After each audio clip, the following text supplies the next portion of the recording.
Good morning students. मैं अंकित कुमार आप लोग के लिए जीसीसी क्लासेस की तरफ से जो एनआईएस बोर्ड की क्लास 12th क्लास का क्वेश्चन पेपर हिंदी लेकर प्रस्तुत हुए हैं। पता है कि आप लोग का एग्जाम मार्च में होने वाला है और बच्चों का ख्वाहिश भी था और अनुमति था कि सर आप क्वेश्चन पेपर लेके आइए या प्रीवियस क्वेश्चन करवाइए या क्वेश्चन सीरीज करवाइए या क्वेश्चन आंसर करवाइए। तो आप लोग के लिए ही मैं आपका एक जो सेट है, सेट ए, बी और सी हिंदी पेपर का 3 सेट आपका यहाँ है और तीनों सेट का सॉल्व आपके सामने लेकर आए हैं और सॉल्व करवाया जाएगा। और कितनी आसानी से आपका आंसर डील होता है आप भी उस चीज को देखिएगा। कम समय में आपका ये सीरीज सेट का सीरीज बहुत ही परीक्षा के लिए कारगर सिद्ध होगा। देखिए आपका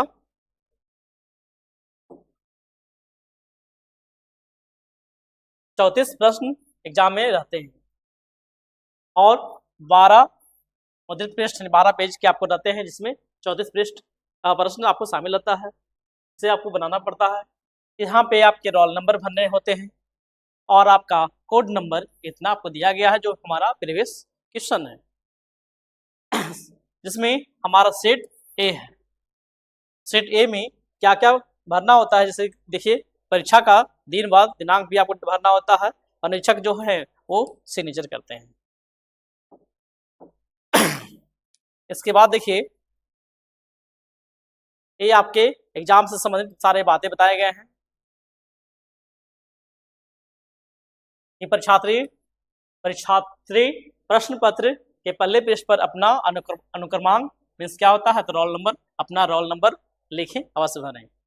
इसके बाद होता है कृपया प्रश्न पत्र को आप जांच कर लीजिए, अपने क्वेश्चन पेपर को सही पूर्वक देख लीजिए कि कुल पृष्ठ जितना दिया गया है उतना पृष्ठ यानी उतना पेज आपके पास क्वेश्चन पेपर में है या नहीं, और जितनी प्रथम पृष्ठ के सबसे ऊपर छपी है यानी लिखा गया है उतना है या नहीं है आपको जांच लेना है। इसके बाद क्या है वस्तुनिष्ठ प्रश्नों में वस्तुनिष्ठ प्रश्न क्या तो ऑब्जेक्टिव जो रहते हैं 3 4 5 ऑप्शन होते हैं, 4 ऑप्शन होते हैं। वैसे प्रश्न आपको 4 विकल्प यानी ए, बी, सी और डी में से कोई एक उत्तर को चुनना होता है, आपको एक उत्तर को जवाब देना होता है। और क्या है उत्तर पुस्तिका में यानी आंसर शीट में आपको पहचान चिन्ह बनाने अथवा किसी निर्दिष्ट स्थान पर अतिरिक्त कहीं भी अनुक्रमांक यानी रोल नंबर लिखने की अगर आप लिखते हैं तो आपको गलत आयोग ठहराया जाएगा, एक गलत है। अपनी उत्तर पुस्तिका पर प्रश्न पत्र कोड नंबर आपको जो दिया गया है वो कोड नंबर आपको लिखना होगा। अगर ए रहेगा इतना ए, ये आपको मई का क्वेश्चन पेपर है, जो जब का क्वेश्चन पेपर अप्रैल का रहेगा जो भी रहेगा, और जो भी आपको सेट कोड रहेगा ए बी सी डी जो भी है उसको आपको लिखना होगा, आपको दर्शाना होगा। देखिए इसी प्रकार से आपको सारे प्रश्न जो भी क्वेश्चन पेपर आपको सीरीज जाते हैं जो है, देखिए आपका हिंदी यहाँ से आपको हिंदी के बारे में स्टार्ट होते हैं कि आपको समय सारणी 3 घंटे के लिए होती है, जो आपको हिंदी का सेट कोड है यानी विषय कोड क्या है तो 301 है। पूरे 100 नंबर के 100 पूर्णांक के आपके एग्जाम में पूछे जाते हैं, 100 अंक के रहते हैं। और इसमें जो बताया गया 34 प्रश्न आपको शामिल रहते हैं। सही प्रश्न को बनाना बहुत जरूरी होता, अनिवार्य होता है, तभी आपको पूरे फुल नंबर आ सकते हैं, मिलेंगे। और प्रत्येक प्रश्न के सामने आपको उसके कितने नंबर का प्रश्न है वो आपको दिया रहता है। और प्रश्न संख्या 1 से 20 तक जो है बहुकल्पिक होते हैं, अर्थात वस्तुनिष्ठ प्रश्न होते हैं, सभी का 1 नंबर भी मिलता है। यही आपको बात कर रहे थे कि 1 से 20 तक के जो प्रश्न है अगर आपको जितना सही बनाइएगा उतना, अगर 20 बनाइए तो 20 में 20 नंबर भी आपको मिलेंगे।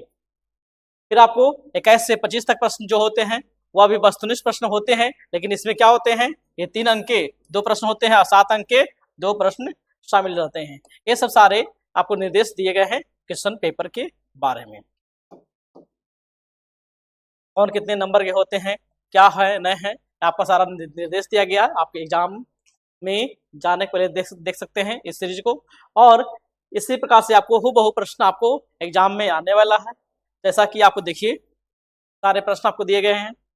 ऑब्जेक्टिव प्रश्न 20 जो सभी चैप्टर से मिलता जो आपको सिलेबस में दिया गया पढ़ने के लिए उस सिलेबस में से ही आपको सारे प्रश्न आप दिए रहते हैं। अगर आप सिलेबस सही से पढ़े हैं तो अच्छी बात है, आपका आंसर आपको बनने का मिलेगा, और नहीं पढ़े हैं तो नहीं हो पाएगा।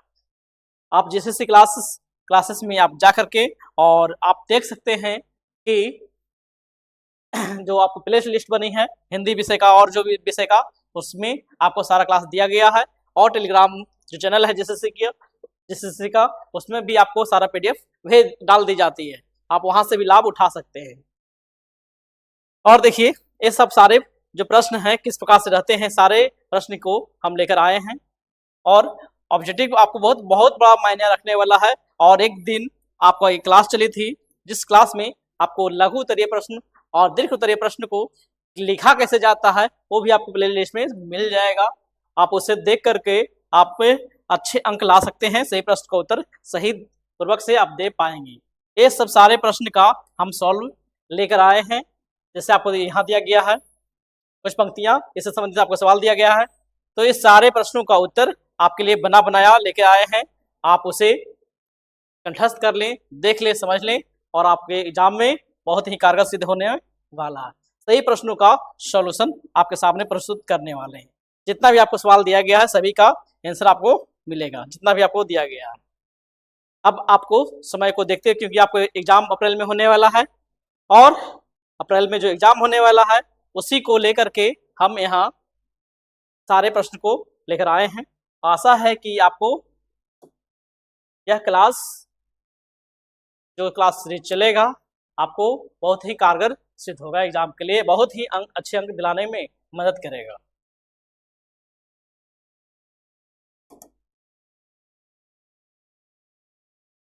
ये आपके हुबहू प्रश्न क्वेश्चन पेपर था, उसका सारे क्वेश्चन का डील हमारे वेबसाइट, हमारे क्लास के माध्यम से, हमारे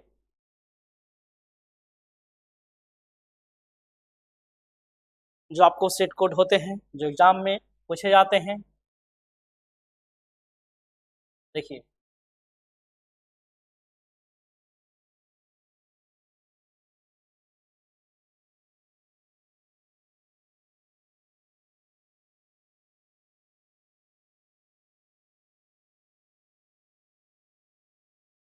ये आपके जो मैं बताया था कि सेट ए, बी और सी, ये तीन सेट का यहाँ सॉल्यूशन है। चाहे जिन बच्चों का सेट ए हो या बी हो या सी हो, सभी सेट में प्रश्न आपको अलग अलग हैं, और सभी प्रश्नों का सॉल्व आपको यहाँ आपको दिया गया। इस क्लास के माध्यम से आपको सारे प्रश्न अच्छी तरह से सही पूर्वक से डील होगा।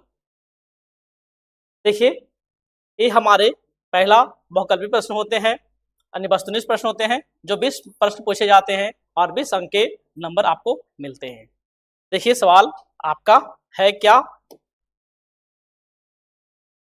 हिंदी पेपर का। देखिए सवाल में भारत का भातृत्व प्रेम, जो उसमें सवाल था आपका वही यहाँ पर सवाल है। भारत का भातृत्व प्रेम ने प्रसंग के आधार पर राम को सम्मुख देख भरत की आंखें भर आई। राम को सम्मुख देख, राम के सामने देख करके भरत की आंखें क्या आई, भर आई, नहीं आंसू आ बैठे। तो इसका किस प्रकार से आए, करुणा से या दर्द के कारण आया, ये प्रेम के आंसुओं से है, या पश्चाताप के आंसुओं से। ये आपको 4 ऑप्शन था, जिसका आंसर हमारा क्या है, तो प्रेम के आंसुओं से।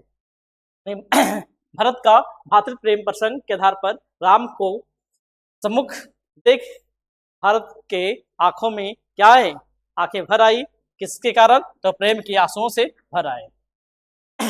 जो आपको उत्तर की व्याख्या के साथ हम आए हैं, ताकि आपको बहुत ही सॉल्यूशन हो और बहुत ही अच्छे ढंग से वह सॉल्यूशन आपको समझ में आए। देखिए भारत की आंखें जो है, भारत की आंखें राम के प्रति अनन्य प्रेम के कारण भर आई है। नहीं, भारत की आंखें जो है राम के बहुत ही राम के प्रति बहुत अनन्य प्रेम, बहुत सारे प्रेम, अधिक प्रेम के कारण भर आते हैं, या भाई के प्रति गहरे स्नेह, गहरे प्यार, गहरे लगाव का प्रतीक है, निशानी है।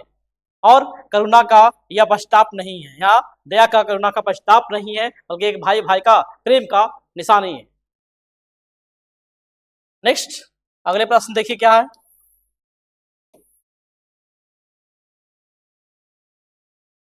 कबहू न किन्ह मोर मन भागु भंगु कबहू ना किन्ह मोर मन भंगु। इस पंक्ति के अनुसार किसका मन नहीं दुखाया गया है। इस पंक्ति के अनुसार किसने किसका मन नहीं दुखाया है। यानी भरत ने राम का नहीं दुखाया है कि राम ने भरत का, या कैकेयी ने भरत का या कैकेयी ने राम का। तो आपका आंसर है राम ने भरत का दिल नहीं दुखाया है। राम ने कभी भरत का मन नहीं दुखाया है, और राम भगवान ने। यह पंक्ति राम के करुणा अर्थात दया और बड़े भाई के रूप में उनके प्रेम को दर्शाती है, उनके बड़े प्रेम को दिखाने का काम करता है।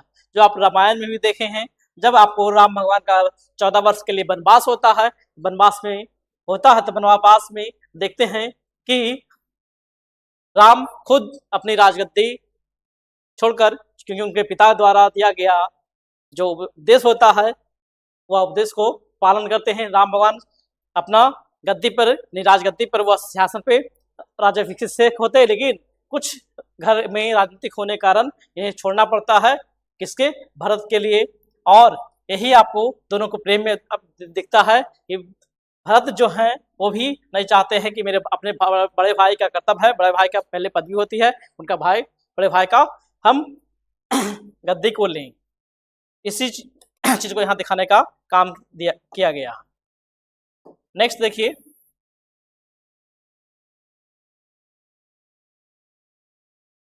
निम्नलिखित में से किस पंक्ति में रूपक अलंकार है। ये आपको हिंदी व्याकरण से है, अलंकार चैप्टर से है।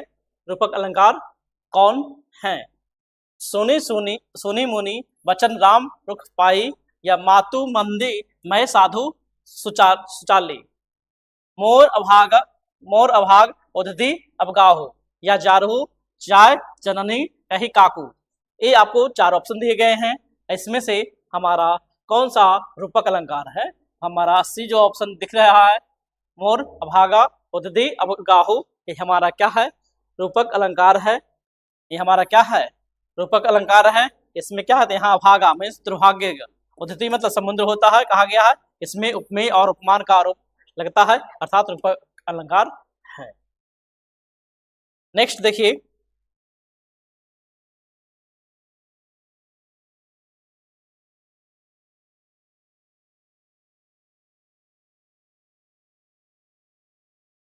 मीरा के पद के आधार पर, मीराबाई जो है वो मीराबाई के पद के आधार पर श्री कृष्ण को मोल लेने के लिए मीरा ने कौन कौन सी कीमत नहीं चुकाई है। यानी श्री कृष्ण को मोल लेने के लिए मीरा ने कौन कौन सी कीमत नहीं चुकाई है। ऑप्शन में है लोक अपवाद, संगे संबंधियों की हतसरना, पारिवारिक लाछन, या धन संपत्ति। आंसर आपको क्या होगा, तो धन संपत्ति। व्याख्या में देखिए क्या है, तो मीरा ने लोक निंदा, अपमान, लाछन सभी सहे हैं, सभी चीज को ये सहन किए हैं, कौन, मीराबाई ने। लेकिन पद में धन संपत्ति का उल्लेख कहीं भी देखने को नहीं मिलता है। उनकी असली कीमत क्या थी, उनकी असली कीमत तन प्राण और जीवन था। तन प्राण और जीवन था, जो आपको मीराबाई के पंक्ति से लिया गया है। नेक्स्ट अगले सवाल देखिए,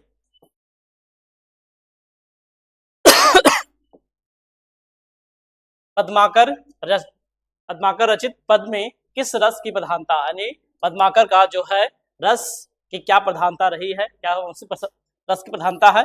रस आपको हिंदी व्याकरण में एक चैप्टर पढ़ना है, रस, जिसमें वात्सल्य रस के बारे में, कि वीर रस का है, कि श्रृंगार रस है, या भयानक रस है। कौन सी रस की प्रधानता पद्माकर ने के रचनाओं में मिलता है, तो श्रृंगार रस की प्रधानता पद्माकर के रचनाओं में मिलता है। यानी पद्माकर के पद में क्या है, तो श्रृंगार रस की प्रधानता, क्योंकि गोपियों जो है वह गोपियां और कृष्ण के प्रेम का वर्णन श्रृंगार रस में दिया गया। श्रृंगार रस जो उदाहरण आपको देखने को मिलता है। नेक्स्ट देखिए,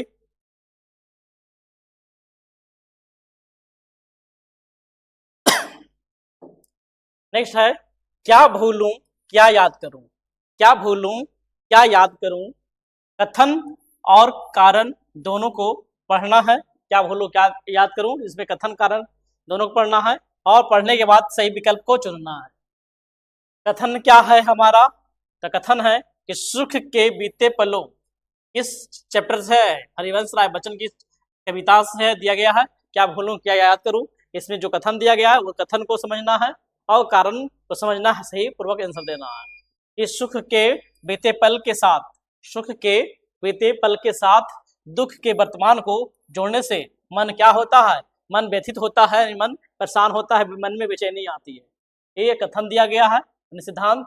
और कारण क्या है, व्यक्ति को ऐसा लगता है, आदमी को व्यक्ति को ऐसा लगता है कि जो खुशी के पल, जो खुशी के पल बीत चुके हैं वह दोबारा नहीं आ सकता है। व्यक्ति को, इंसान को लगता है ऐसा कि जो पल बीत गया है वो दोबारा नहीं आ सकता है। और कथन कारक कारण जो दिया गया है दोनों सही उचित कितना सही है या कौन गलत है उसको आपको छांटना है। इसलिए कथन कारण दोनों गलत है, या कारण सही है लेकिन कथन गलत है, या कथन सही है लेकिन कारण गलत है, या कथन अकारण दोनों सही है, कारण सही है, अब व्याख्या भी सही करता है। तो आपका आंसर ये हो जाएगा, कथन और कारण दोनों सही है चैप्टर के अनुसार और इसकी सही व्याख्या भी करता है। वही आपको यहाँ दिया गया कि बीती खुशियां न लौटने की पीड़ा से मन व्यथित होता है, ये हमारा कथन सही है और व्याख्या भी सही करता है। नेक्स्ट सवाल देखिए क्या है, यहाँ मिलान के लिए आपको दिया गया है, मिलाने के लिए भी आपको एग्जाम में पूछे जाते हैं। मैच दिस, कॉलम 1 से कॉलम 2 को मिलाना है। इस दिया गया मसाल भेड़िए तुम, मसाल भेड़िए तुम, इधर है दमनकारी सत्ता, आम आदमी और सामूहिक चेतना। जो आपको यहाँ दिया गया है कि हमारा ऑप्शन में कौन सा आंसर सही होगा, तो हमारा ए होगा। कैसे होगा देखिए, ए का हमारा क्या है, ए में तो ए में हमारा प्रथम में क्या दिया गया है, मसाल, तो मसाल का नंबर 3 आपका हो जाएगा ए। मसाल सामूहिक चेतना से मिलेगा, मसाल जो हमारा सामूहिक चेतना से मिलेगा। नेक्स्ट भेड़िया दमनकारी से मिलेगा, भेड़िया जो किससे मिलेगा, दमनकारी से। और तुम है जो आम आदमी से मिलेगा, किससे मिलेगा, आम आदमी से। ये हमारा सही व्याख्या करता है। मसाल सामूहिक चेतना से जागरूकता का प्रतीक है, भेड़िया दमनकारी सत्ता का है, क्या है तो शोषक शक्ति का प्रतीक है, तुम क्या है आम आदमी है अर्थात जनता है। यही आपकी इसकी व्याख्या आपको दी गई है। देखिए नेक्स्ट आगे बहुत सारे प्रश्नों का सीरीज है।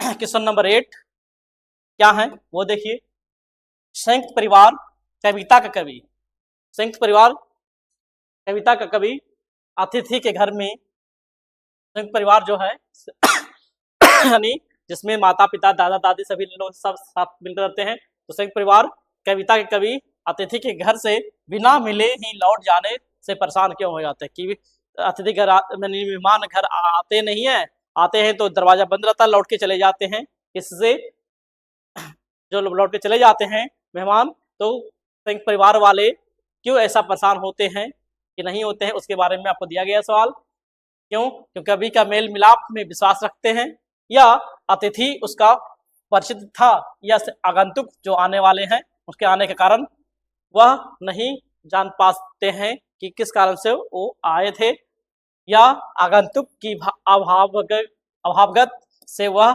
वंचित रह गया। तो आगंतुक जो मेहमान आए थे उनसे अभावगत यानी कमी कारण वह क्या हो जाते हैं, वंचित रह जाते हैं। यही हमारा आंसर है, आंसर होगा। क्यों, क्योंकि कवि अतिथि देवो भव, यानी कवि क्या होते हैं, सॉरी कवि क्या है कवि का कहना है कि अतिथि जो होते हैं वह देवों के समान होते हैं, अतिथि देवो भव इसकी भावना में विश्वास रखते हैं कवि। और घर पर कोई ना होने पर वह अतिथि की क्या होते हैं, भावगत नहीं कर सका, नहीं उसकी भावनाओं को नहीं जान सकते हैं, इसीलिए वह क्या है, वह परेशान है। इसका यही व्याख्या है, किसका आंसर वह आंसर सही है। नेक्स्ट क्वेश्चन देखिए, सुभद्रा कुमारी चौहान के अनुसार स्त्री और पुरुष के व्यक्तित्व को अलग अलग मानने का आधार क्या है। सुभद्रा कुमारी चौहान के अनुसार स्त्री पुरुष के व्यक्तित्व को, विचार को अलग अलग मानने का आधार क्या है। दोनों की शारीरिक संरचना समान है, या दोनों को बाहरी परिवेश सेम है, या दोनों की स्वतंत्र इच्छा शक्ति है, या दोनों के भीतर स्वतंत्र आत्मा है। तो दोनों के भीतर क्या है, तो स्वतंत्र आत्मा है।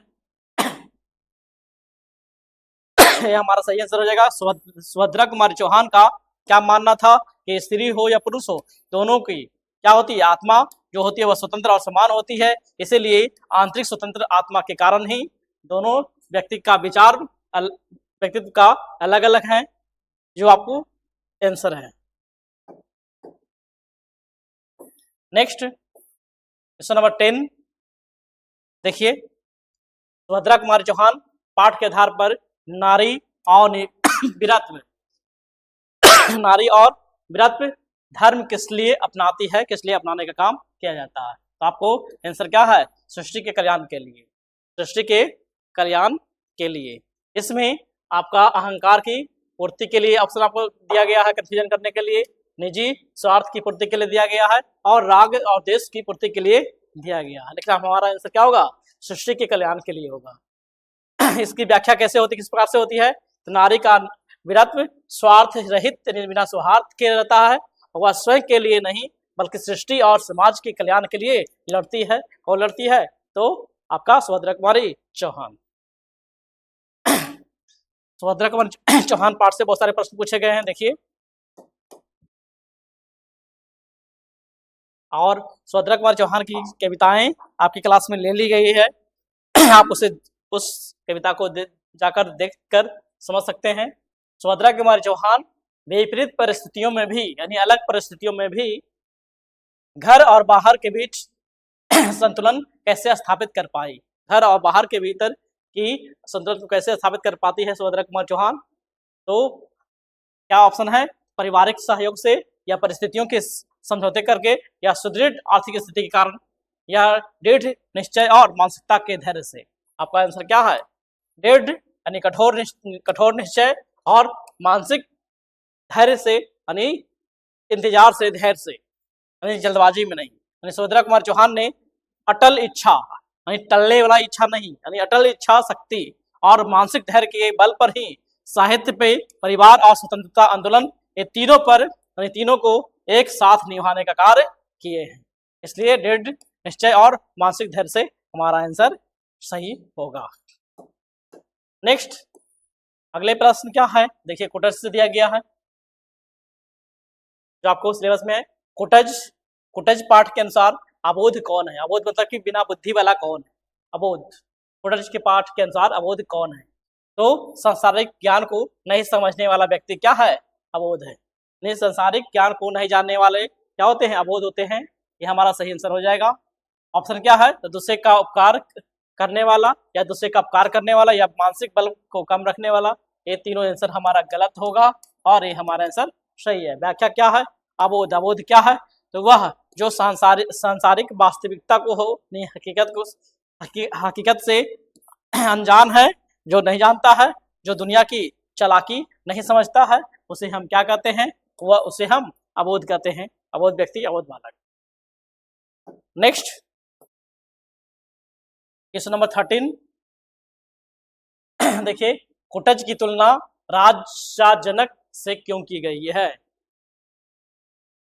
कुटज की तुलना राजा जनक से क्यों की गई है, क्यों, कि मन पर नियंत्रण रखने के कारण, या फूलों से लदा रहने के कारण, या दूसरे के हृदय परिवर्तित करने की कला के कारण, या शुष्क वातावरण में हरा भरा रहने के कारण। तो ये हमारा आंसर ये होगा जाएगा, शुष्क वातावरण में, ठंडे गर्मी वातावरण में भी क्या है, वह हरा भरा है। कुटज कैसा है, तो हरा भरा है। विषम परिस्थिति में हरा भरा होने के कारण हमारा ये तुलना राजा जनक के द्वारा की गई है। राजा जनक होते हुए भी, यानी जनक राजा होते हुए भी वह विरक्त और निर्लिप्त रहे हैं।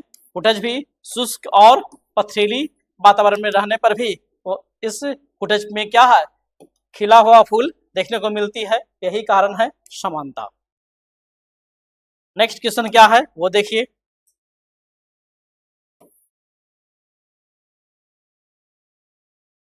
कुटज पाठ के अनुसार सुख और दुख क्या है। कुटज पाठ के अनुसार सुख और दुख क्या है, तो नदी के दो किनारे हैं। कुटज पाठ के अनुसार सुख दुख क्या है, तो नदी के दो किनारे हैं। ये हमारा आंसर सही हो जाएगा। क्यों, जैसे नदी के दो किनारे साथ साथ चलते हैं, दोनों किनारे क्या होता है, नदी के किनारे दोनों साथ साथ चलते हैं, पर मिलते कभी दोनों किनारा नहीं है, चलते साथ है, मिलते नहीं है। वैसे ही सुख और दुख जीवन में आता जाता रहता है, चलता साथ है, लेकिन दोनों मिलता नहीं है। जब भी होता है सुख तो सुख या दुख तो दुख, यही जीवन में साथ साथ चलते हैं सुख और दुख। जो हमारा ये हो जाएगा आंसर। नेक्स्ट देखिए क्वेश्चन नंबर 15, पीढ़ियां और गिट्टियां पाठ के अनुसार पीढ़ियां और गिट्टियां पाठ के अनुसार साहित्यिक वयोबोध मोटा चश्मा लगाकर क्यों करते थे? यानी पीढ़ियां और गिट्टियां दिया गया है पाठ के अनुसार कि साहित्यिक वयोबोध मोटा चश्मा लगाकर क्यों करते थे। ऑप्शन है किताबें पढ़ते थे, या चांद को देखते थे, या सड़क पर चलते थे, नहीं, या नई पीढ़ी को ताकते थे। नई पीढ़ी को देखते थे।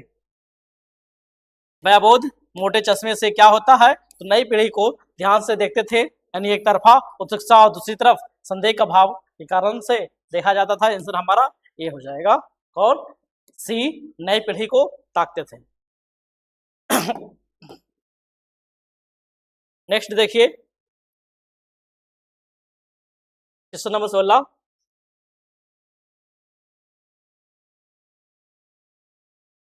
पीढ़ियां और गिट्टियां पाठ में तरुणों यानी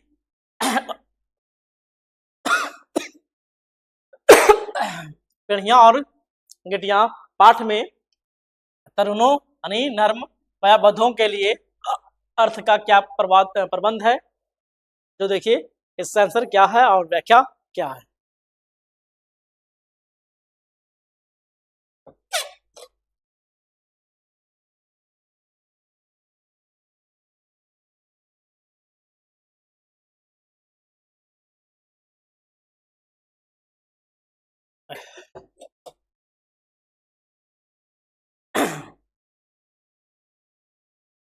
तो क्या हो जाएगा, उन्हें रॉयल्टी दिलवाने का प्रबंध कर दिया था, जिस कारण से आपको दिया गया है कि पीढ़ियां और गिट्टियां जो पाठ में तरुण नर भाव के लोग होते हैं, वयोवृद्ध लोग होते हैं, उन्हें रॉयल्टी दिखाने का प्रबंध कर दिया था।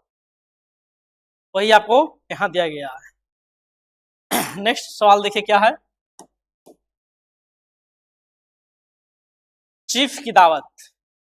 चीफ की दावत कहानी के आधार पर क्या है, माँ चीफ के लिए फुलकारी बनाती है। माँ क्या करती है, चीफ के लिए, चीफ अर्थात कौन, जो हमारे बॉस आने वाले होते हैं, बेटे के बॉस, तो बॉस के लिए फुलकारी बनाने के लिए तैयार हो जाती है। क्यों क्यों तैयार हो जाती है? क्योंकि इससे बेटे की तरक्की होगी, इस बात के लिए वह तैयार हो जाती है कि मैं बनाकर बॉस को देता हूँ, हमारे बेटे को प्रमोशन किया जाएगा, सैलरी बढ़ेगी, अर्थात क्या, हमारे बेटे को इससे तरक्की होगी। ये हमारा आंसर सही हो जाएगा।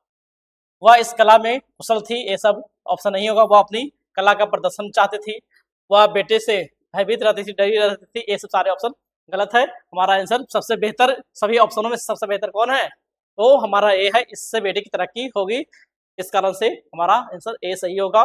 माँ जानती थी कि यदि चीफ खुश होगा तो सामनाथ यानी बेटा जो है सामनाथ, उसकी तरक्की होगी, और इसीलिए वह बेटे के लिए यह कार्य स्वीकार करती है कि मैं यह फुलकारी बनाकर दूंगा। नेक्स्ट,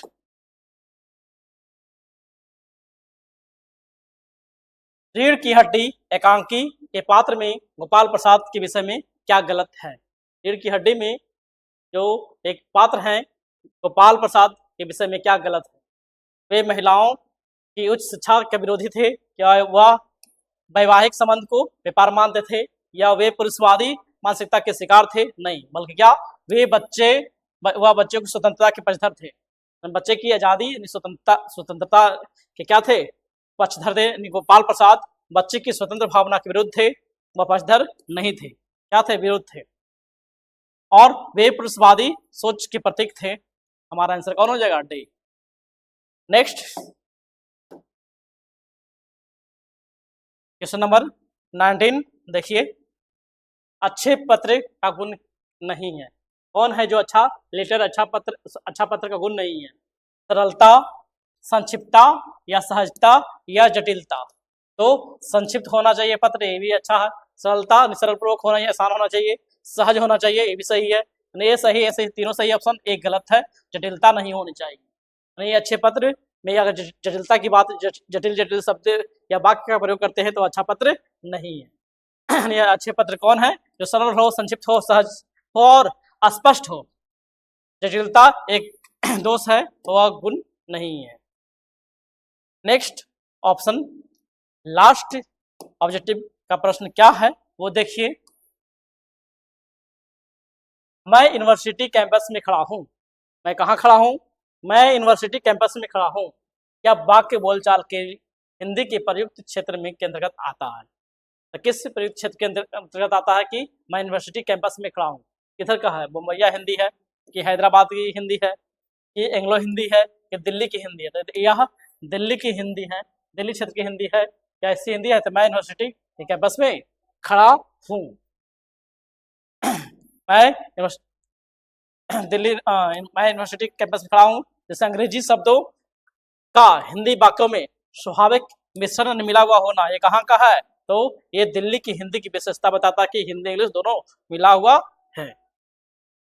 ये आपके 20 ऑब्जेक्टिव प्रश्न थे जो पूछे गए थे। इसके पहले जो भी इस थे पूछे गए थे। इसके बाद हमारा आता है खंड ख में अति लघु प्रश्न जो कैसे 22 तक, और एक प्रश्न को बनाने पर कितना, यानी 6 प्रश्न आपको बनाने हैं। सभी को आपको नंबर उसमें आपको दिया गया 6 नंबर का ये प्रश्न दिया गया, 6 नंबर मिलेंगे। सवाल क्या है, अब बनता कैसे है जी जो देखिए सवाल नंबर हमारा 1 है। क्या है प्रश्न? तो उत्तर एक शब्द या एक वाक्य में देना है। 3 सवाल आपको मिलेगा और 6 अंक मिलेंगे। यहाँ 3 अंक दिया गया। देखिए, रीढ़ की हड्डी एकांकी में समाज किस समस्या को दिखाने का प्रस्तुत किया है? रीढ़ की हड्डी में एकांकी में समाज जो है किस समस्या को दिखाने का काम किया गया है? तो दहेज प्रथा को दिखाने का काम किया गया, स्त्री शिक्षा के प्रति दिखाने का काम किया गया और पुरुषवादी दृष्टिकोण को दिखाने का काम किया गया है। याद रखिएगा, रीढ़ की हड्डी में क्या दिखाने का काम किया गया, कौन सी समस्या है? तो दहेज प्रथा है, स्त्री शिक्षा है और पुरुषवादी दृष्टिकोण को दिखाने का काम किया गया। नेक्स्ट क्वेश्चन हमारा सेकंड है, पीढ़ियां और गिटियां। पीढ़ियां और गिटियां, पुरानी पीढ़ी द्वारा युवा पीढ़ी को अधिकार न सौंपने से समाज को क्या नुकसान होता है, क्या घाटा होता है? पुरानी पीढ़ी द्वारा युवा पीढ़ी को अधिकार देना या न सौंपने से क्या नुकसान होता है? आंसर है समाज की प्रगति रुक जाती है, समाज आगे बढ़ नहीं पाता है, समाज की प्रगति रुक जाएगी और नई पीढ़ी के प्रतिभा या कौशल जो है, जो ऊर्जा है अच्छा करने के लिए, वह नष्ट हो जाएगा, आगे वह कुछ कर नहीं पाएगा। इसलिए होना चाहिए कि पुरानी पीढ़ी जो है वो आगे काम करने के लिए, जो भी आगे बढ़ाने के लिए नई पीढ़ी को देना चाहिए। नेक्स्ट क्वेश्चन थर्ड क्या है, चीफ की दावत कहानी के लेखक का नाम क्या है? तो भीष्म साने है। चीफ की दावत के लेखक का नाम क्या है? तो भीष्म साने जी। अब हमारा सही गलत क्या है, ये 3 अंक आपको दिया, 3 ऊपर था 3 नीचे। अब देखिए 3 जो सेंटेंस आपको होंगे, गलत कौन है और सही कौन है, ये टिक लगाना है या बताना है। जो आपको आंसर आपको बनाया लेके आए हैं, देखिए क्या है, भाषा का विकास किसकी? तो भाषा का विकास सामाजिक आवश्यकताओं की पूर्ति के लिए नहीं होता है। भाषा का विकास सामाजिक पूर्ति के लिए नहीं होता है, ये हमारा गलत है। क्या है? तो भाषा का विकास सामाजिक आवश्यकताओं के लिए के कारण ही होता है। भाषा की विकास कब होती है? तो हमारी जरूरत के अनुसार ही होता है। यहाँ क्या दिया गया, भाषा का विकास सामाजिक आवश्यकता की पूर्ति के लिए नहीं होता है, तो क्या है, ये गलत है, ये हमारा गलत है। सही हमारा क्या होगा, जो आपको ये वाक्य दिया गया ये सही होगा। किसी भी पत्र का कच्चा रूप तैयार करना प्रारूपण कहलाता है। जी हाँ, सही है। किसी भी पत्र को हम रफ जो कार्य करते हैं वो हमारा कच्चा रूप जो होता है उसे क्या कहते हैं? प्रारूपण कहते हैं कच्चा रूप को। नहीं, प्रारूपण क्या है? तो पत्र का आरंभिक या कच्चा ढांचा, कच्चा नक्शा जो होती है उसे हम क्या कहते हैं? प्रारूपण कहते हैं। हिंदी के प्रथम समाचार पत्र का नाम उदंत मार्तंड है। सही है, हिंदी का प्रथम समाचार पत्र का नाम क्या है? उदंत मार्तंड है, जो जुगल किशोर ने ये प्रकाशित करवाया था, स्टार्टिंग शुरुआत करवाया था। क्या उदंत मार्तंड 1826 में कानपुर से प्रकाशित हुआ था। हिंदी का ये पहला समाचार पत्र है। नेक्स्ट प्रश्न देखिए क्या है, इसलिए आपके लिए हम प्रश्न के साथ उसका आंसर व्याख्या के साथ लेकर आए हैं। ये गलत सही है जो भी है तो कैसे क्या है। इसके बाद आपको काव्यांश के आधारित पर आपको प्रश्न मिलेंगे। प्रश्न संख्या 23 से लेकर के आपको 7 अंक का आपको एक प्रश्न मिलेगा। देखिए, निम्नलिखित काव्यांश निम्नलिखित काव्यांश को ध्यानपूर्वक इसको पढ़ना है। इससे संबंधित आपको जो सवाल है उसका आंसर आपको देना है। जो हमारा कविता का अंश क्या है? वैराग्य छोड़ बाहों की विवाह संभालो, वैराग्य छोड़ बाहों की विवाह संभालो, चट्टानों की छाती से दूध निकालो, है रुकी जहां भी धार सिलाएं तोड़ो, पीयूष चंद्रमाओं को पकड़ निचोड़ो, चढ़ तुम सैल निखरों पर सोम प्यारे, योगियों नहीं विजयी के सदृश जियो रे। ये आपकी कविता की पंक्ति है, कविता का काव्य का अंश है। इससे संबंधित आपको कुछ सवाल दिए गए हैं, इसे आप कविता के अंश के आधार पर आपको डील करना होगा। इस प्रकार से आपके एग्जाम में प्रश्न पूछे जाते हैं। बाहों की विवाह से तात्पर्य नहीं है, किससे तात्पर्य नहीं है बाहों की विवाह का? भुजाओं का बल या भुजाओं की शक्ति या भुजाओं का सौष्ठव या भुजाओं का सौंदर्य? तो भुजाओं का संदर्भ जो है इससे नहीं है। बाहों की विवाह का अर्थ क्या है? भुजाओं की शक्ति से, भुजाओं का बल से, सौंदर्य सुंदरता से नहीं है। नेक्स्ट सवाल देखिए, चट्टानों की छाती से दूध निकालो, इसका क्या आशय है, क्या भावार्थ निकल रही है? चट्टानों की छाती से दूध निकालो, पत्थरों से पानी निकालना या पहाड़ों पर पताका फहराना या पहाड़ों से नदी निकालना, ये सभी गलत है। क्या है? तो विपरीत परिस्थितियों में भी विजय पाना नहीं जीतना। चट्टानों की छाती से दूध निकालना मतलब क्या करना? विपरीत परिस्थिति से क्या होना? विजय पाना यानी अर्थात जीतना। असंभव को संभव बनाने का काम है क्या? चट्टानों से दूध निकालना, अर्थात क्या? विपरीत और कठिन परिस्थिति में अपनी सफलता पाना, इसका अर्थ ये है। नेक्स्ट प्रश्न देखिए, तुंग शब्द का अर्थ क्या है? तुंग शब्द का अर्थ क्या है? ऊंचा, उबड़ खाबड़, सपाट या सकरा? तो ऊंचा हमारा आंसर हो जाएगा। तुंग में क्या होता है? ऊंचा। तुंग अर्थात ऊंचा। तुंग शैल यानी ऊंची पर्वत चोटी, तुंग शैल मतलब होती है। सोम, सोम शब्द का प्रवाची नहीं है। कौन नहीं है? तो अमृत है। सोम मतलब सुधा भी होता है और गरल नहीं होता। सोम मतलब क्या होता है? गरल नहीं होता है। हमारा आंसर क्या हो जाएगा? तो हमारा आंसर क्या हो जाएगा? तो गरल मीन्स होता है विष, जहर, या सोम अमृत की विलोम है, पर्यायवाची नहीं। क्या है? तो आपको सोम शब्द का पर्यायवाची नहीं है, पर्यायवाची शब्द पूछा गया है, तो हमारा गरल जो है ये पर्यायवाची नहीं है। क्या है? तो सोम जो है, सोम का एक दूसरे का विलोम है, सोम या अमृत का विलोम क्या है? गरल होता है, तो गरल है। नेक्स्ट सवाल देखिए, अगला क्या है? काव्यांश के माध्यम से देशवासियों को कौन कौन से भाव जागृत किया गया है? इसके माध्यम से, काव्यांश के माध्यम से। तो वीरता आंसर हो जाएगा। क्या अर्थ आंसर नहीं होगी? अलास्य नहीं होगा, वैराग नहीं होगा, क्या होगा? तो वीरता होगा। कैसे होगा? तो काव्य में, काव्यांश में वीरता और संघर्ष के बारे में बताया गया है। योगियों नहीं विजय के दृश्य जिया रे, अर्थात क्या? वीरता और संघर्ष के बारे में ये हमारा आंसर हो जाएगा। नेक्स्ट है रुकी जहां भी धार प्रतीकार्थ। है रुकी जहां भी धार, इसका प्रतीकार्थ क्या है वो बताना है। पानी की धारा है, या विचारों की गंगाओं का है, या मार की इस्लाओं का है? नहीं, मार की बधाओं का है। इसकी तो मार की बधाओं का है रुकी जहां भी धार, इसका प्रतीकार्थ है तो मार की बधाओं का है। नेक्स्ट सवाल देखिए, चंद्रमाओं से पीयूष प्राप्त करने से क्या अभिप्राय है? चंद्रमाओं से पीयूष प्राप्त करने का क्या अभिप्राय है? तो अमृत प्राप्त करना है। क्या है? अमृत प्राप्त करना। चंद्रमा का रहस्य जानना नहीं है, बाकी लक्ष्य पाना नहीं है, रोशनी से प्राप्त करना नहीं है। क्या है? अमृत प्राप्त करना। ये आपको आंसर हो जाएगा। नेक्स्ट है, यही आपको दिया गया है कि पीयूष अर्थात अमृत, अर्थात क्या? सर्वोच्च लक्ष्य या आनंद को जीतना या प्राप्त करना। नेक्स्ट हमारे गद्यांश के आधारित प्रश्न दिए गए हैं 24 प्रश्न, जिसमें प्रश्न संख्या 24 है, जिसमें हमारे इसमें से भी आपको 7 अंक यानी काव्यांश से और पदांश से पदांश काव्यांश दोनों एक ही हैं और गद्यांश से ये सभी से आपको साथ साथ प्रश्न पूछे जाते हैं जो बहुत ही फायदेमंद होते हैं। आप चाहें तो इस काव्यांश और पद्यांश को समझकर आप आंसर वहीं से आपको दे सकते हैं, अगर फुल सही जाने पर फुल के फुल नंबर मिलते हैं। देखिए गद्यांश अनुमान की डायरी पर आधार दिया गया है। क्या है गद्यांश का संदर्भ?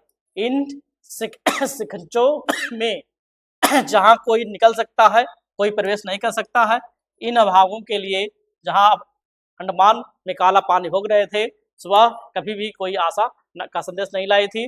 और ये डॉट डॉट आपको बीच में और भी सारी पंक्तियां हैं जो आपको यहाँ नहीं लाया गया है।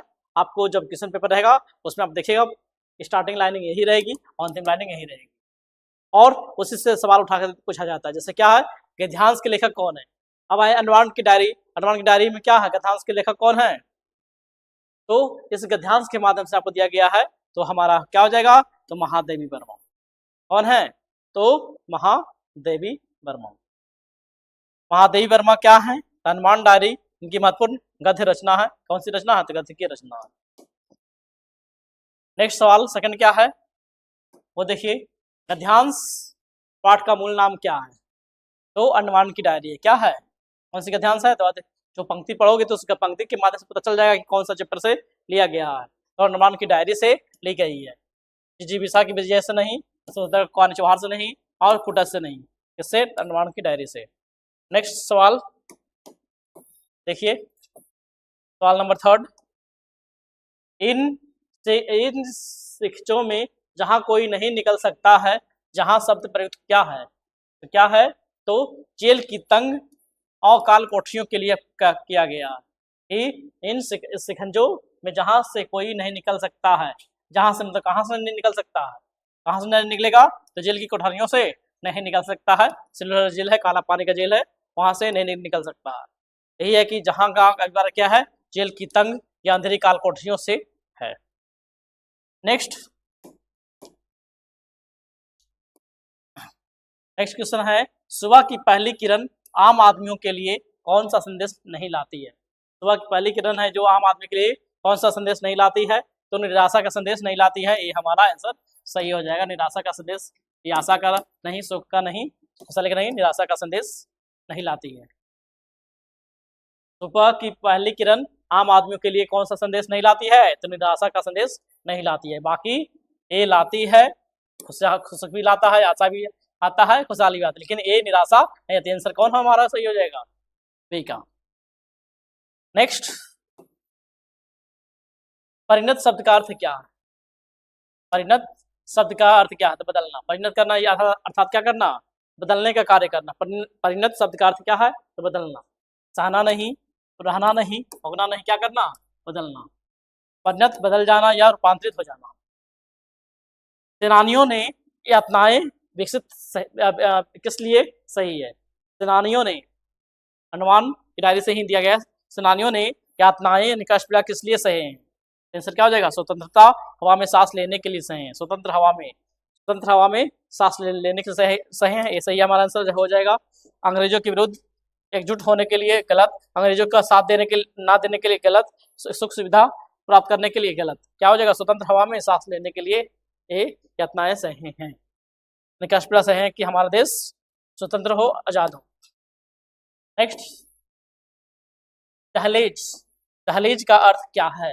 दहलीज शब्दार्थ का अर्थ कौन नहीं है? त्योड़ी, तोहरी या चौखड़ी या मर्यादा। तो दहलीज मीन्स क्या? मर्यादा है। मर्यादा अर्थ नहीं है। दहलीज का अर्थ क्या नहीं है? तो मर्यादा नहीं है। दहलीज मीन्स चौखट भी होता है, दहलीज मीन्स दोहरी भी होता है, दहलीज मीन्स त्योड़ी भी होता है। दहलीज, त्योड़ी, चौखट, तोहरी अर्थात दरवाजे की देहरी या मर्यादा, इसका शाब्दिक अर्थ नहीं है, बल्कि आपको देहरी है और चौखट और देहरी है। नेक्स्ट प्रश्न, ये आपको व्याकरण से आपको 10 प्रश्न दिए गए हैं।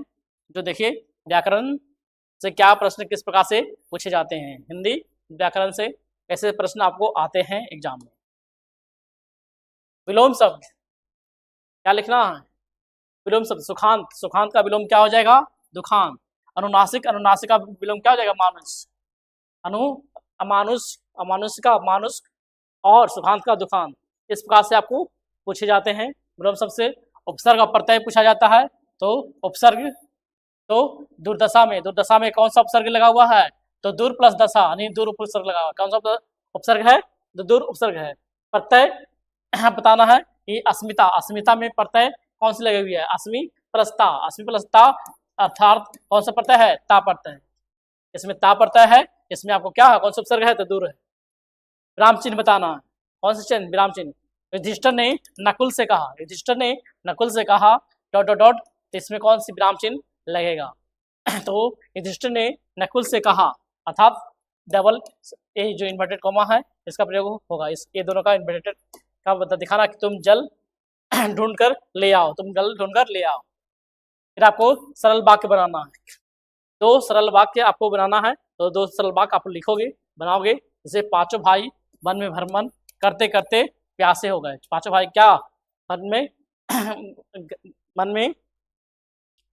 पांचों भाई वन में भ्रमण करते करते प्यासे हो गए। ये पहला वाक्य हो गया। उस प्रकार से एक और वाक्य बना दीजिएगा, 2 वाक्य बना दीजिएगा, आपको आंसर फुल के फुल नंबर मिल जाएगा। क्रमवाच में क्या है कि नकुल ने उस बगुले की ओर तनिक भी ध्यान नहीं दिया। क्रमवाच में बदलना है किसको? इस वाक्य को कि नकुल ने उस बगुले की ओर तनिक भी ध्यान नहीं दिया, यानी उस बगुले की ओर तनिक भी थोड़ा भी ध्यान नकुल के द्वारा नहीं दिया गया। ये हमारा आंसर सही हो जाएगा। नेक्स्ट है शुद्ध रूप बताना है। शुद्ध सही कौन है? सांसारिक और उज्ज्वल कैसे लिखाएगा? तो सांसारिक ऐसे लिखाएगा। सांसारिक उज्ज्वल में क्या रहेगा? आधा जा वाला उज्ज्वल, इस प्रकार से लिखा था। ये दोनों हमारा सही है, ये दोनों हमारा गलत है। पशु योनि पद का विग्रह करना है, यानी समास बताना है और समास का विग्रह करना है। पशु योनि जो हमारा दिया गया है समास, वो समास का क्या करना है? विग्रह करना है और बताना है। तो विग्रह यानी पशु की योनि मीन्स क्या? पशु की योनि। समास विग्रह करने क्या आता है? षष्ठी तत्पुरुष समास आता है। पशु की योनि अर्थात कौन? षष्ठी तत्पुरुष समास हमारा है पशु योनि। संधि विच्छेद बताना है। किसका संधि विच्छेद? तो मृत अवस्था का और धर्मात्मा का, ये दोनों का आपका संधि विच्छेद बताना है। तो मृत अवस्था का संधि विच्छेद क्या हो जाएगा? मृत प्लस अवस्था हो जाएगा। और धर्मात्मा का संधि विच्छेद क्या हो जाएगा? धर्म प्लस आत्मा धर्मात्मा हो जाएगा। फिर है अंधे की लाठी। इस मुहावरा का वाक्य बनाना है। अंधे की लाठी एकमात्र सहारा, अर्थात क्या? राम अपने वृद्ध माता पिता के लिए एक अंधे की लाठी बन जाता है, अनेक सहारा बन जाता है। कौन? राम। ये हमारा मुहावरा का वाक्य था। ये प्रत्यय से 2 शब्द बनाना है। प्रत्यय से दो शब्द बनाना है। कौन सा प्रत्यय से? तो आपको ये प्रत्यय से 2 शब्द क्या है? जैसे ये राष्ट्रीय और भारतीय, ये दोनों में आपको लास्ट में जुड़ा हुआ प्रत्यय। ये प्रत्यय जैसे हमारा एक राष्ट्रीय शब्द बना, एक भारतीय शब्द बना, और ये आप नया शब्द बना सकते हैं। इस प्रकार से आपका 10 नंबर का हिंदी व्याकरण से सभी से मिला जुला सवाल पूछता है। अगर आप हिंदी व्याकरण क्लास में देखें तो आप हमारे क्लास को जाके ज्वाइन करके देख सकते हैं। जो आपको दिया गया है इस प्रकार से आपको लाया गया है। आशा है कि आपके सारे प्रश्न का डील हो रहे होंगे और प्रीवियस क्वेश्चन आपको कंप्लीट हो रहा होगा जो आपको पूछा गया प्रश्न है। इसके बाद आपको 60 अंक का प्रश्न है। कितने अंक का? 60 अंक का प्रश्न है। आपको 40 अंक का कर दिया गया। 20 नंबर का ऑब्जेक्टिव था, 20 नंबर का ग्रामर था। आपने 40 नंबर कर लिया, 60 नंबर और बच रही है जो आपको लिखने वाला निबंधात्मक प्रश्न दिए गए हैं। देखिए आगे, काव्यांश की प्रसंग से व्याख्या करना है। कविता का अंश प्रसंग व्याख्या कैसे होती है? जो आपको कविता का अंश का प्रसंग व्याख्या कैसे होता है, जो आपको पंक्ति आपको दिया गया उसकी व्याख्या प्रसंग व्याख्या करना है। तो क्या दिया क्या गया है? आपकी टेक्स्ट बुक की पंक्ति की टेक्स्ट बुक के कोई भी कविता के पाठ से उठा के दे दिया गया है और उससे आपको करना है। अगर आप कविता या जो भी सारा पाठ को ध्यानपूर्वक पढ़ के आते हैं और यहाँ पे आपको क्लास करते हैं या इस चीज को देखते हैं तो आपको सुविधापूर्वक डील होगा। इसी प्रकार से एग्जाम में भी सहूलियत मिलेगा। क्या है? माई रे महा लिया गोविंदा मोल, ठीक वहां छाने वहां को छोड़ेंगे लिया बजता ढोल। एक कहता ये कहा मुहा धो महा कहा सस्ते लिया रही तराजाओ टोल, तन वारो महा जीवनो वारो अमोलल मोल, मीरा कुंग प्रभु दर्शन धजिया पूरब जन्म ओ कोल। ये आपकी मीराबाई की पंक्ति ली गई है और इससे आपको इसका सप्रसंग व्याख्या करना है। तो कैसे की जाती है? तो अगर आप इस प्रकार से सुंदर से इस चीज को लिख देते हैं तो आपको अच्छा नंबर मिलेगा। कैसे मिलेगा? लिखना होगा प्रसंग, प्रसंग में क्या लिखेंगे कि यह पद मीराबाई द्वारा रचित है। यह पद किसके द्वारा? यहाँ सिंगल इन्वर्टेड कॉमा दे देंगे। यह पद हमारा मीराबाई के द्वारा रचित क्या है? तो रचित है। पंक्ति की पराकाष्ठा में देखा जाए तो मीरा ने श्री कृष्ण को अपना सर्वस्व सब कुछ अर्पित करने के लिए खरीदा है। जो सामान मीराबाई यानी मीरा ने खरीदे हैं तो श्री कृष्ण भगवान को सर्वस्व सब कुछ अर्पित करने के लिए, देने के लिए खरीदे हैं। जिसमें हमारा व्याख्या क्या कहता है, जो देखिए ये हमारा प्रसंग है सब कुछ देने के लिए। मीरा कहती है, क्या मीरा कहती है? हे माँ, मैंने गोविंद को मोल ले लिया। मैंने गोविंद को क्या कर लिया है? मोल ले लिया। लोगों ने कहा छुप कर ले लो। कैसे ले लो? छुप कर ले लो। पर मीरा ने कहा ढोल बजाकर खुलेआम लिया है। छुप कर नहीं, ढोल बजाकर खुलेआम लिया है। लोगों ने कहा सस्ते में लो। पर मीरा ने तराजू में तौलकर उचित मूल्य चुकाया है, कीमत दिया है। जैसे तन, जीवन और अमूल्य प्रेम की कीमत चुकाई है। तन, मन, जीवन और अमूल्य की प्रेम चुकाई है। अंत में वे प्रभु से, भगवान से पूर्व जन्म में यानी पहले जो जन्म और भी आएगा, अभी इस जन्म में और इसके साथ आने वाला जन्म, पूर्व जन्म के वचन के अनुसार दर्शन देने की प्रार्थना करती है कि हम फिर से हमें दर्शन दे, फिर से हम मिलें। ये विशेष स्थिति क्या बताती है कि भक्ति का निर्भरता है, निरापना पर है। राजस्थानी ब्रजभाषा में मिश्रित भाषा दिया गया है, राजू का प्रतीक दिया गया है और इस पद में मीरा के समर्पण के प्रकाशा को दिखाने का काम किया गया है। ये हमारा क्या था? ये हमारा सप्रसंग व्याख्या का प्रश्न था और सॉल्व था। इसके बाद देखिए क्या है, कुछ प्रश्न आपको दिए गए हैं और प्रश्न का आंसर आपको लिखना कैसे है जो दिया गया है। देखिए 50 से 60 शब्द में आंसर लिखना है। 3 दूना 6 अंक का है। संयुक्त परिवार और एकल परिवार में कौन सबसे बेहतर है और कारण स्पष्ट करना है। और आपका आंसर इस प्रकार से दिया गया है, लेके आया हूँ, लेकिन आपको इस प्रकार से आंसर आपको देना नहीं है।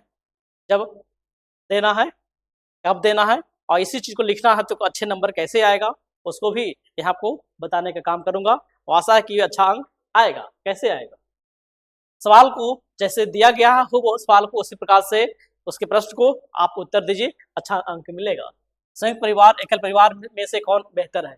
आपको सबसे पहले संयुक्त परिवार के बारे में बताना होगा, उसके बाद एकल परिवार के बारे में बताना होगा, वह दोनों में कौन अच्छा है उसके बारे में बताना हो, उसके बारे में कारण देना है। आपका आंसर हो गया। तो क्या लिखोगे? सबसे पहले संयुक्त परिवार लिखोगे। हेडलाइन में क्या डालोगे? संयुक्त परिवार। और संयुक्त परिवार में क्या लिखोगे? संयुक्त परिवार बेहतर परिवार है। क्या लिखोगे? संयुक्त परिवार बेहतर परिवार है एकल परिवार से। किससे? एकल परिवार से। कैसे है? तो आपने डालना क्योंकि संयुक्त परिवार बेहतर परिवार है। कैसे है? क्योंकि इसमें आपसी सहयोग होती है, भावनात्मक लगाव होता है, या और बच्चों का संस्कार और बुजुर्गों का सम्मान मिलता है। और कठिन समय में देखा जाए तो एकजुटता जीवन को सरल बनाने का काम भी होता है। एकल परिवार में सब सारा चीज नहीं होता, यानी स्वतंत्रता अधिक होती है लेकिन परंतु अकेलापन और असुरक्षा ज्यादा रहती है। संयुक्त परिवार की सामूहिक शक्ति यानी सब आपस में मिलकर जो ताकत होती है एकजुटता का, संयुक्त शक्ति व्यक्ति को हर परिस्थिति में सहारा और एक दूसरे का मदद देने का काम करता है, लेकिन एकल परिवार में ऐसा नहीं है। ये हमारा आंसर है। नेक्स्ट सवाल हमारा क्या है? दुष्यंत कुमार बाहरी ढांचे में नहीं है। दुष्यंत कुमार बाहरी ढांचे में नहीं है, क्या है? तो बुनियादी परिवर्तन क्यों चाहते हैं? बुनियादी यानी प्रमुख परिवर्तन है, बदलाव है, वह क्यों चाहते हैं? देखिए इसका आंसर क्या हो जाएगा? कवि का मानना है, अर्थात दुष्यंत कुमार को मानना है। क्या मानना है? कि केवल ऊपरी बदलाव से व्यवस्था सुधरती नहीं है। ऊपर में आपस में क्या करें, हम 4 दिन से स्नान ना करें और क्रीम पाउडर लगा करके और सेंट लगा करके तैयार हो जाए और रहें, तो क्या इससे ऊपरी बदलाव से होने वाला नहीं है, बल्कि हमारे मस्तिष्क को बदलाव तब होगा जब हम पूरी तरह से फ्रेश नहा धोआ कर तैयार रहेंगे, तब होगा। अर्थात क्या? शोषण और भ्रष्टाचार और असमानता की जड़ें जो है तब तक मजबूत जब तक मजबूत है तब तक दीवार बदलने से कुछ नहीं होगा, क्योंकि दीवार बदलने से कुछ नहीं होगा। जहां शोषण चल रही है भ्रष्टाचार हो रहा है, समानता की भावना है, तो आप कितनी दीवार बदलें उससे कुछ होने वाला नहीं है।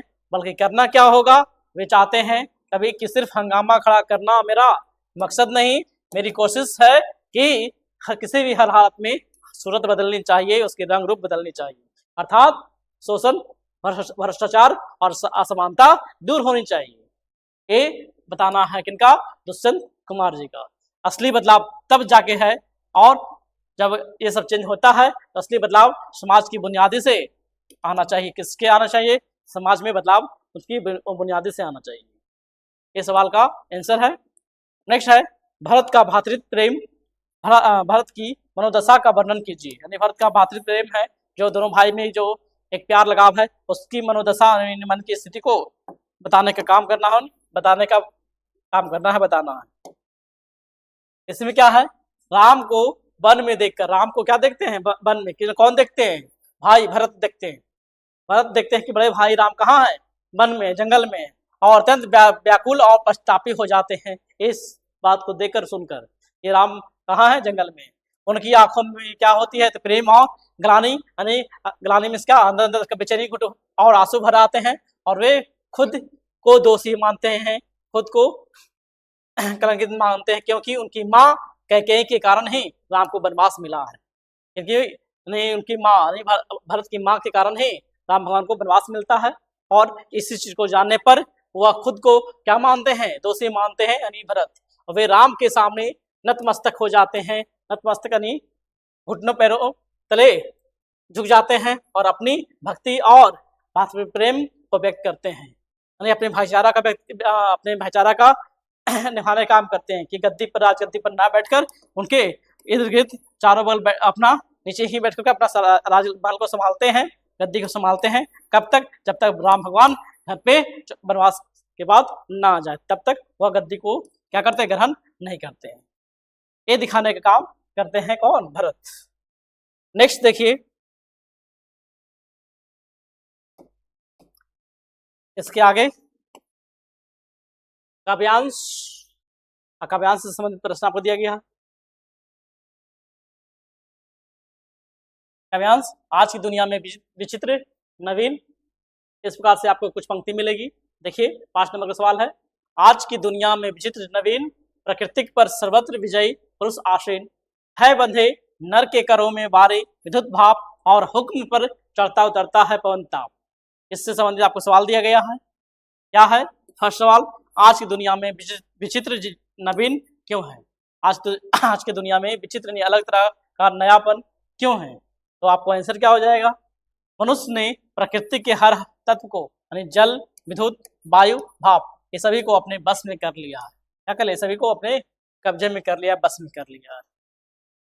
ये उत्तर आपको हो जाएगा, मनुष्य के आदेशों को कौन धारण करता है, मनुष्य के आदेश को धारण कौन करता है, तो प्रकृति के सभी तत्व करते हैं। मनुष्य के आदेशों का पालन कौन करता है, धारण कौन करता है, तो प्रकृति के सभी तत्व करते हैं, जैसे बारे, विद्युत, भाप, पवन, ये सब करते हैं। मनुष्य के हाथों में क्या बंधे हैं, मनुष्य के हाथों में क्या बंधा हुआ है, तो बारी, जल, विद्युत, भाप और पवन का ताप, ये सभी क्या है, बंधे हैं। नेक्स्ट देखिए, इसके बाद क्या है, धरती आकाश नापने के बाद क्या शेष रह बच जाता है, क्या शेष रह गया, धरती आकाश नापने के बाद तो हृदय का तेज बच जाता है, यानी संवेदना, करुणा, मानवता रह जाता है। क्या यह वास्तविक प्रगति है, या क्या यह हकीकत वास्तविक प्रगति है, नहीं, क्या, तो नहीं। यह जहां मस्तिष्क बढ़े, दिमाग बढ़े, पर हृदय सिमटा रहे, वह अधूरी प्रगति है, अच्छा प्रगति नहीं है। सच्ची प्रगति में तकनीक के साथ साथ संवेदना भी होनी चाहिए, तब हमारा ये वास्तविक प्रगति है। अब आपका आंसर सबका ए हो जाएगा, जो आपके लिए लेकर आए हैं। आशा है कि आप लोगों को एक क्लास का श्रेज, सनसेट का श्रेज सही पूर्वक लग रहा होगा, समझ में आ रहा होगा। इसी प्रकार से आपको एग्जाम में भी बेहतर कम शब्दों में आंसर को लिखना है, तब आप अच्छे नंबर पा सकते हैं। देखिए, गद्यांश की सप्रसंग व्याख्या, ये आपको 4 नंबर का है। प्रसंग महादेवी वर्मा का है, बचपन की स्मृति को लेकर लिया गया है। आप लिखोगे क्या कि व्याख्या जो है, व्याख्या में लेखिका कहती है यानी महादेवी वर्मा कहती है कि जैसे जैसे बचपन और वर्तमान के बीच की दूरी बढ़ती जाती है, जैसे जैसे बचपन और वर्तमान की दूरी बढ़ती जाती है तो हमारी स्मृति में, हमारे दिमाग में बदलाव आने लगता है। जिन यादों से हमारा गहरा भावनात्मक लगाव होता है वे बुढ़ापे में भी स्पष्ट बनी रहती है, पर जो चित्र हृदय को स्पर्श नहीं करते हैं वह धीरे धीरे स्मृति से क्या हो जाते हैं, मिट जाते हैं, खत्म हो जाते हैं, भुला जाते हैं। दूसरे की बातों को दिलाने पर भी नहीं आते हैं, दूसरे के यादों को दिलाने पर भी वह याद नहीं आता है। विशेष बातें क्या दिया गया है तो काव्यात्मक भाषा है, मनोवैज्ञानिकता की गहराई है, भावनात्मक सत्यता इसमें देखा गया है, दिखाई पड़ती है, मिलता है।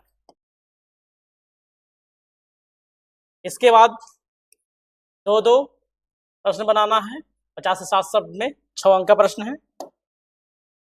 इसमें क्या है तो नई और पुरानी पीढ़ी के मतभेद का कारण बताना है, समाधान देना। तो आंसर क्या होगा, पीढ़ियां और गिटियां के अनुसार पुरानी पीढ़ी यानी अनुभव के नाम पर अधिकार नहीं सौंपती है और नई पीढ़ी उत्साही होने पर भी अवसर से वंचित रह जाती है, मौका से छूट जाती है।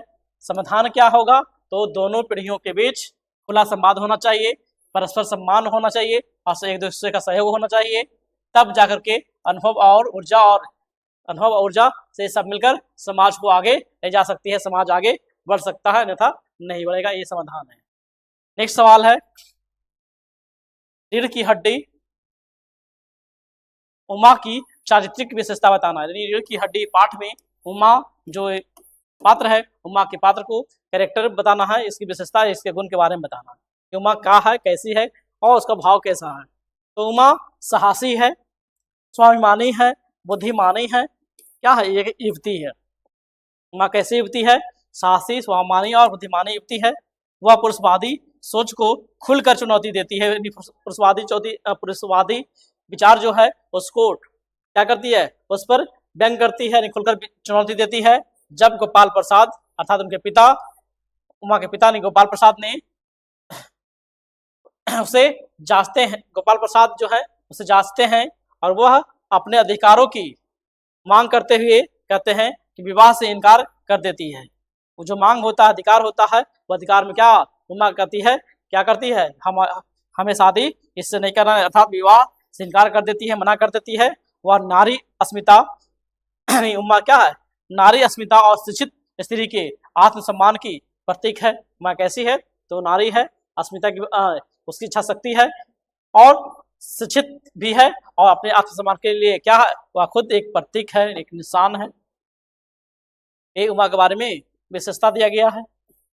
चीफ की दावत से क्या प्रश्न है वो देखिए। चीफ की दावत, क्या सामनाथ जैसे कार्य आज भी होते हैं? क्या सामनाथ जैसे जो सामनाथ कार्य करते थे वैसे आज भी होते हैं? तो हाँ, आज भी होता है। आज भी पदोन्नति के लिए चापलूसी की जाती है, झूठी दावतें लगाई जाती हैं, झूठा बैठक यानी पार्टियां चलती है, आत्मसम्मान की बलि दी जाती है। सामनाथ जैसे लोग माँ को छुपाने और बॉस को, मेहमान को खुश करने के लिए हमेशा लगे रहते हैं और यह स्वार्थ पड़ता है और मूल्यहीनता का प्रतीक है, अच्छे कीमत की प्रतीक है और मूल्यहीन यानी जिसका कोई कीमत नहीं हो, जो आज भी कार्यालय में, ऑफिस में या जीवन में प्रासंगिक है, ये हमेशा लागू है, चलता है। इसके बाद देखिए,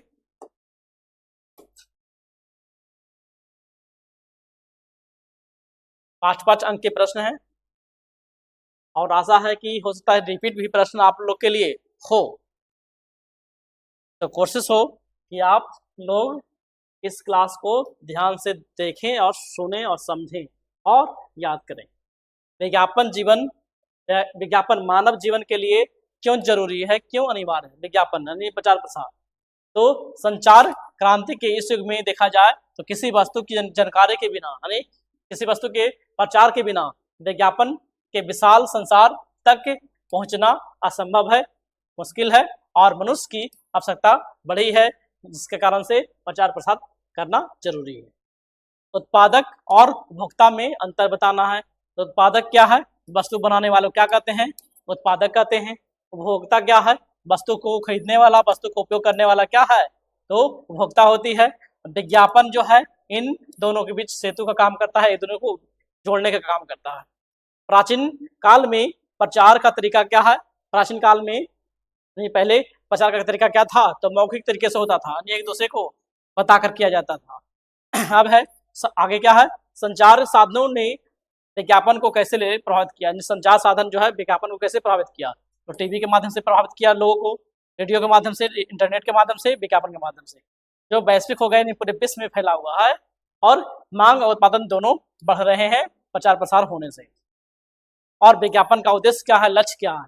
विज्ञापन का उद्देश्य क्या होता है? कि उत्पादक उपभोक्ता दोनों के बीच संपर्क बने, एक दूसरे को से कनेक्टिविटी हो और स्थापित करना हो और मांग की पूर्ति हो और संतुलन बनाए रहे, समान सभी जगह आए जाए और सभी का विकास हो।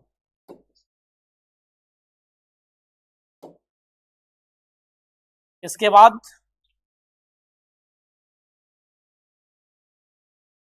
50 से 60 शब्द में 3-3 अंक का है प्रश्न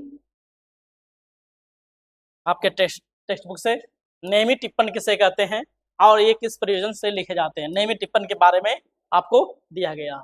तो नियमित टिप्पण अर्थात नोटिंग क्या है, ये भी हम क्लास में ले चुके हैं, पढ़ा चुके हैं।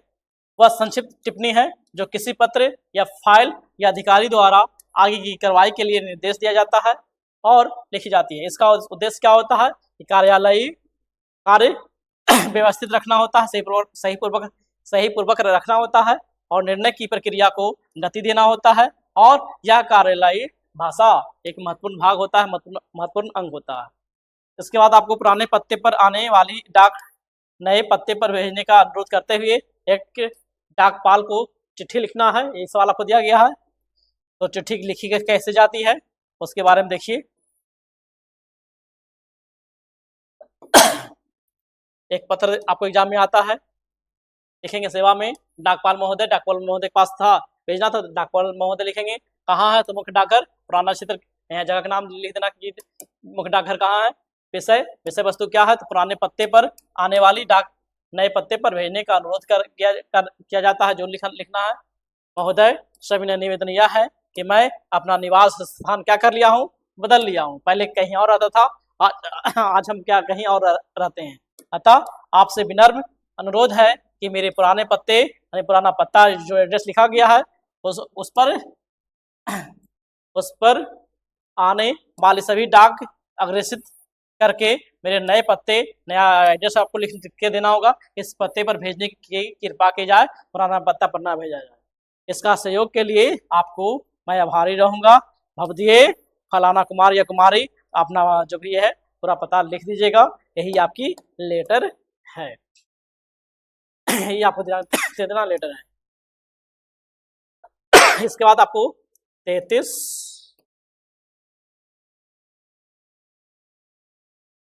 देखिए, 33वां प्रश्न क्या है जो 50 से 60 शब्द में देना है, 6 अंक का। प्रयोजनमूलक भाषा और प्रयुक्ति से आप क्या समझते हैं? प्रयोजनमूलक भाषा क्या है? वह भाषा जो किसी विशेष उद्देश्य के लिए प्रयुक्त होती है, जैसे कानूनी क्षेत्र में, चिकित्सा क्षेत्र में या वाणिज्यिक क्षेत्र में प्रस्तुत होती है या पत्रकारिता क्षेत्र में प्रस्तुत होती है, उसे हम क्या कहते हैं? तो प्रयोजनमूलक भाषा कहते हैं। प्रयुक्ति का अर्थ क्या है? तो भाषा पर किसी विशेष क्षेत्र में विशिष्ट प्रयोग, निखास प्रयोग के लिए हर क्षेत्र में शब्द का चयन किया जाता है कि इस शब्द का चयन किया जाता है कि ये शब्द हमारा फिजिक्स में या केमिस्ट्री में या बायोलॉजी में होगा। वह शैली, संरचना या बनावट उसका मुख्य उद्देश्य अनुसार क्या हो जाता है? बदल जाता है, शब्द बदल जाती है। सामान्य व्यवहार और बोलचाल के हिंदी में की 3 विशेषता बताना। सामान्य व्यवहार के बारे में और बोलचाल के हिंदी के बारे में आपको 3 गुण बताना है। जो 3 गुण क्या है? तो अंग्रेजी, उर्दू और देशज शब्दों का स्वाभाविक मिश्रण होता है इसमें। तो सामान्य व्यवहार में व्याकरण की कठोरता नहीं होती है, व्याकरण का नियम का पालन उतना नहीं करते हैं। वाक्य रचना लचीली होती है, निसरल होती है। स्थानीय रंग, मुहावरे और क्षेत्रीय प्रभाव स्पष्ट रूप से दिखाई पड़ता है। लोग एक दूसरे को समझते हैं और जानते हैं, उसकी भाषा शैली में आपको रहता है। नेक्स्ट क्वेश्चन नंबर 34 क्या है? 80 से 100 प्रश्न, 4 अंक का है। इसमें प्रश्न है विकास कार्यालय के विकास कार्यक्रमों के प्रचार प्रसार में संचार के माध्यम से भूमिका बताना है, स्पष्ट करना। इसके माध्यम से विकास के कार्यक्रमों के माध्यम से, जैसे रेडियो है, रेडियो क्या है, तो दूर दराज के ग्रामीण क्षेत्रों में सरकारी योजनाओं की जानकारी पहुंचाने का काम किया जाता है, तो रेडियो के माध्यम से। टेलीविजन में से क्या होता है, तो ये दृश्य श्रव्य है, देखते भी हैं, इसमें हम सुनते भी हैं, तो क्या है, दृश्य श्रव्य साधन है टेलीविजन। यानी इसके माध्यम से किसान, महिला और बच्चों को जागरूक करते हैं। समाचार पत्र क्या है, तो समाचार पत्र जो है, तो इसमें क्या है, नीतियां और योजनाएं ये विस्तार पूर्वक प्रस्तुत किया जाता है। इंटरनेट सोशल मीडिया क्या होती है, युवाओं को और शहरी वर्ग को तुरंत बहुत जल्द ही पहुंचाया जाता है सभी सूचनाएं। इन सभी माध्यमों के बिना, यानी कौन सभी, रेडियो, टेलीविजन और समाचार पत्र और इंटरनेट के माध्यम के बिना सरकारी योजनाएं या लाभार्थियों तक नहीं पहुंच सकती है। संचार माध्यम विकास और जनता के बीच सेतु का काम करते हैं। नहीं संचार का माध्यम विकास और जनता के बीच सेतु का काम कौन कौन करते हैं, तो यही है रेडियो, टेलीविजन और समाचार पत्र और इंटरनेट। ये सब बातें आपको याद रखिएगा और OJT में भी पूछा जाता है और इधर भी आपको पूछा जाएगा। नेक्स्ट सवाल है मुद्रित यानी छपा हुआ, छपाई का माध्यम कौन कौन से हैं। पर्वतीय क्षेत्रों में होने वाले बर्फबारी अर्थात बर्फ जो गिरता है, तो उसके आधार पर एक समाचार पत्र लिखना है। तो क्या लिखना, कैसे लिखा जाता है, तो लिखेंगे मुद्रित माध्यम, समाचार पत्र, पत्रिकाएं, पुस्तकें या पर्चे या बुलेटिन जो भी है वो लिखेंगे। हिमाचल में भारी हिमपात, हिमाचल में क्या हो रही है अधिक मात्रा में हिमपात हो रही है, यानी यातायात आने जाने का रास्ता ठप हो गया, खराब हो गया। सैकड़ों गांव कट छट गए हैं, जैसे तैसे हो गए हैं। शिमला, दिनांक कहाँ से लिख रहे हैं, शिमला से लिख रहे हैं। हिमाचल प्रदेश के पर्वतीय क्षेत्रों में पिछले 2 दिनों तक लगातार भारी बर्फबारी हो रही है, जिसमें मनाली, कुल्लू, लाहौल, स्पीति, किन्नौर जिलों में कई फीट बर्फ ऊंचा तक जम चुका है और राष्ट्रीय राजमार्ग बाधित हो गया है। सैकड़ों गांव संपर्क टूट गया है। बिजली पानी की आपूर्ति नहीं हो रही है, नुकसान है। जिला प्रशासन ने राहत दल तैनात किए हैं राहत देने के लिए और पर्यटकों को सतर्क रहने की सलाह दी गई है। और मुद्रित माध्यम इस जानकारी को दूर दराज तक पहुंचाने में महत्वपूर्ण भूमिका निभा रही है। कौन, जो छप रहा है न्यूज वगैरह, वह माध्यम जो आपको दिया गया है। इसके बाद आपको जितना सवाल दिया गया है, सभी सवाल का प्रश्न उत्तर हम लोग आज कर लिए हैं। सेट में जो दिया गया था, सेट ABC में जितने प्रश्न पूछे गए हैं, सभी का हम आपके सामने सभी प्रश्नों को और उत्तरों को लेकर आया हूँ और आशा है किसी प्रकार से आप अपने प्रश्नों को हर दिन सॉल्व करेंगे, बनाएंगे, तो आपका अच्छा नंबर आ सकता है, आप अच्छे अंक ला सकते हैं, टॉप भी कर सकते हैं, बशर्ते आपको हर दिन प्रैक्टिस करने की जरूरत है और इस प्रकार से सभी प्रश्नों को डील करने की जरूरत है। तो आपने क्या देखा कि आपके बुक से काव्यांश और गद्यांश से और हिंदी व्याकरण से और लघुत्तरीय दीर्घोत्तरीय प्रश्न और कुछ लेटर भी आपको पूछे गए हैं, कुछ आपको कार्यालय हिंदी, फिर आपको और जनसंचार के चैप्टर से सवाल पूछे गए हैं। आशा है कि आपको ये सवाल समझ में आया होगा। इसी प्रकार से अगली क्लास में फिर प्रश्न का सीरीज चैप्टर वाइज यानी तो इस प्रकार से लेकर आएंगे। आशा है कि यह क्लास आपको बहुत लाभदायक पहुंच जाएगा। यहीं पे हम इस क्लास को समाप्त करते हैं। थैंक यू, धन्यवाद।